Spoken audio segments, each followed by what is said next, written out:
Okay, the adrenaline-pumping thrill ride known as Mission Impossible Dead Reckoning Part 1 brings back a cinema favorite in Tom Cruise as Ethan Hunt in what is going to be the most highly anticipated tentpole this summer season. What's even more impressive is that it's sprinting towards a franchise best opening with projections that are easily reaching beyond a staggering $90 million.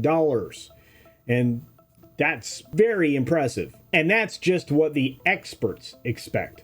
So we're going to dive into the world of excitement, of espionage, of action, and we're going to take a look at the factors that have gone into making this the biggest film of the summer. Hey, Grant, can we get me doing like a stunt scene or something for this one? How about your Mission Impossibles? Here we go. So Tom Cruise is very well known for his dedication to the theatrical experience. I mean, who can forget when you walked in to see Top Gun Maverick and the first thing you were greeted in the film was a thank you message from Tom Cruise, just reminding us that he knows that we're the ones that make it all go. And I have to tell you, audiences responded quite positively. So he has been promoting this film all over the place, but even more so across all of Europe. He's been generating a ton of buzz and excitement and the things that you want to do in service of a project.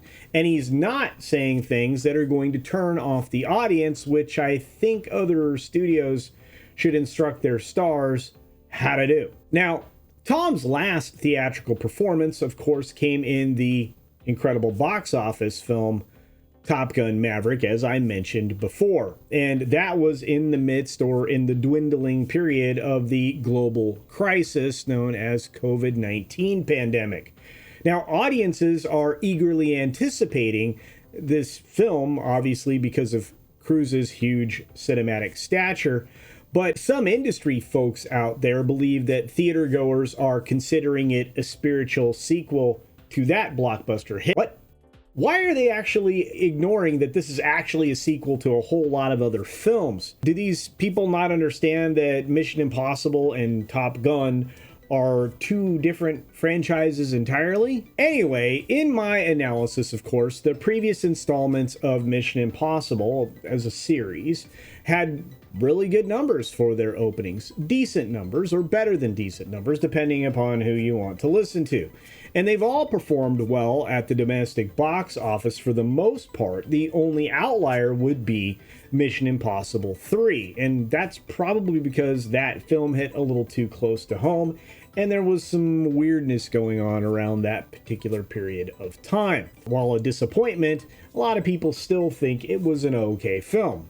I'm not one of them, but hey, everybody has their opinion. Of course, with this new movie, the jaw-dropping stunts and the captivating storylines are kind of the thrills that audiences can't get enough of. And this is what Tom Cruise brings to the table in all of these high-octane missions. Add to the fact that it's very well known that Tom Cruise does his own dangerous stunts himself with very few stuntmen utilized, and it adds a whole other thrill and something physical, tangible, that you can't actually have in, well, most of these other tentpoles. Let's be clear. Of course, we get the repairing of director Christopher McQuarrie with Cruise, who I guess have a very trusted collaboration relationship.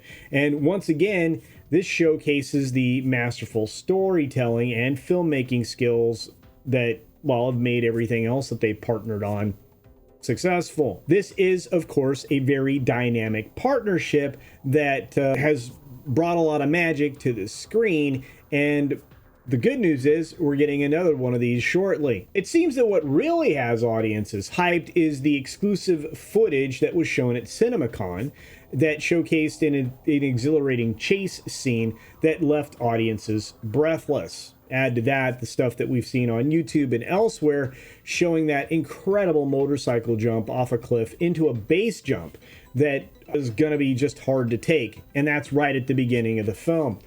Now, the stellar cast is accentuated, and it does include fan favorite Haley Atwell, who a lot of gentlemen think is quite attractive and talented.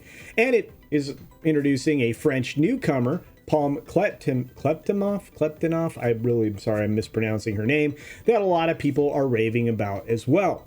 Now, their roles in this cinematic experience are supposedly quite riveting, and they're very engaging, and they seem to be somewhat physical. So I'm actually looking forward to their screen time as well. So of course I've been talking about the heart stunts, to which again we've already been treated to one. Supposedly there are even more amazing stunts awaiting us inside the film itself and in the sequel ahead, based on an epic long promotional period here, a giant window which most films don't use very well. I am looking at you, Indiana Jones 5. That's what she said.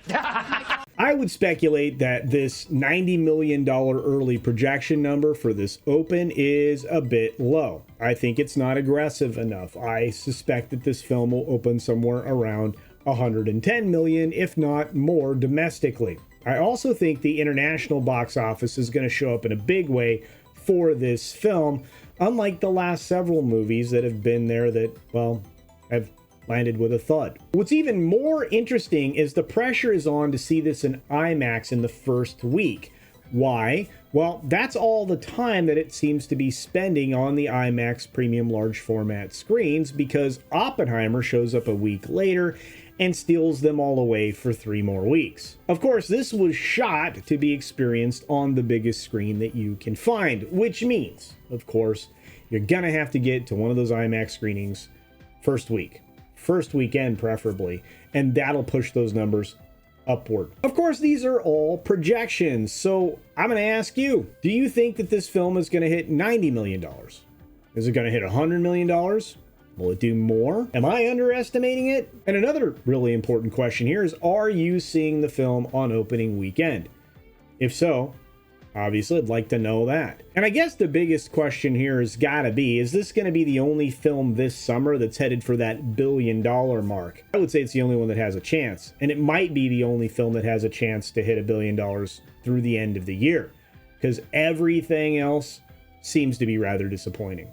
But as I said, please let me know your thoughts on those questions or any other things that you might want to mention down in the comment section below, because I'm genuinely curious here. I don't know if I'm going to hit the mark. I'm pretty sure I will, but I suspect that this film is going to be $100 million plus.